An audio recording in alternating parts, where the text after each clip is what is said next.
Having a child is one of the biggest blessings I believe a person can experience. From the time the baby comes into this complicated world, there's a simplicity in having the responsibility of molding the child into everything that they aspire to be. Certainly, the circumstances a child is brought into this world should lie largely with the parents, especially the mother being the bearer of life. However, what if you're not in a position to make decisions as a mom? Not because you choose not to, but because you are physically unable to. And what if the authority to decide was taken from the family and given to the government? What if her and her baby's very life were in the hands of politicians? Yo, this is the Promo King 5 Stacks here, and today we're going to take a look at the tragic stories of two women forced into living death to obey a law with huge ramifications.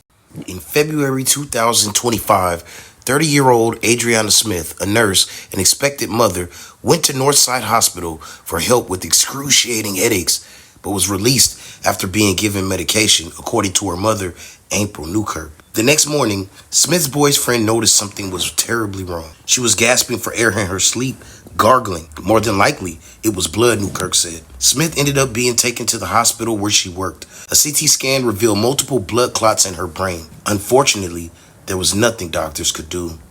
She was only 9 weeks pregnant, but doctors in Atlanta kept her on life support for nearly 90 days, citing Georgia's heartbeat law, which defines a fetus as a person after 6 weeks.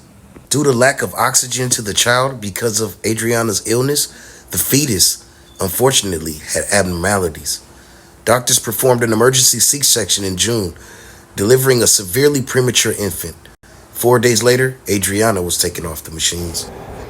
And she had a lot to give.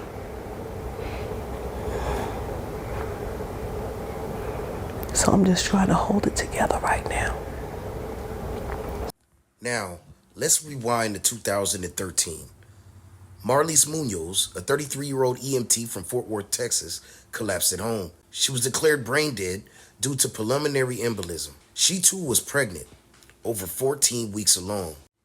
Her husband, Eric Munoz, and her mother, Lynn Machado, made an appearance on Katie Couric to discuss exactly the impact that this has had on their lives. Nightmare. You wake up every day at her bedside hoping that it's just a bad dream. Hoping that you're going to wake up to her at your bedside and your baby in his crib like you did that night, like you went to bed that night. Her husband and family wanted life support ended, as Marlise had previously stated when she was alive, but the hospital refused, citing a Texas law banning the withdrawal of life-sustaining treatment from pregnant women, regardless of brain death. Now, both women were declared brain dead, meaning legally dead. Both were kept on life support against family wishes, and in both cases, the hospital cited laws about fetal protection. These were not medical calls. These were legal decisions. And in both cases, the question wasn't, can we save the mother? It was, does the fetus override the patient's rights, even after death? But here's the twist, how each state handled it. In Texas, Marlise's family fought back and won. A judge ruled the law did not apply to someone already deceased. And in Georgia, Adriana's family wasn't even given that option. She was treated like an incubator. Adriana Smith and Marlise Munoz weren't just patients, they were people.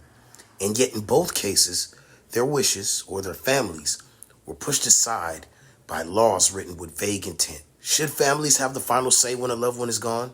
Should pregnancy change end-of-life care?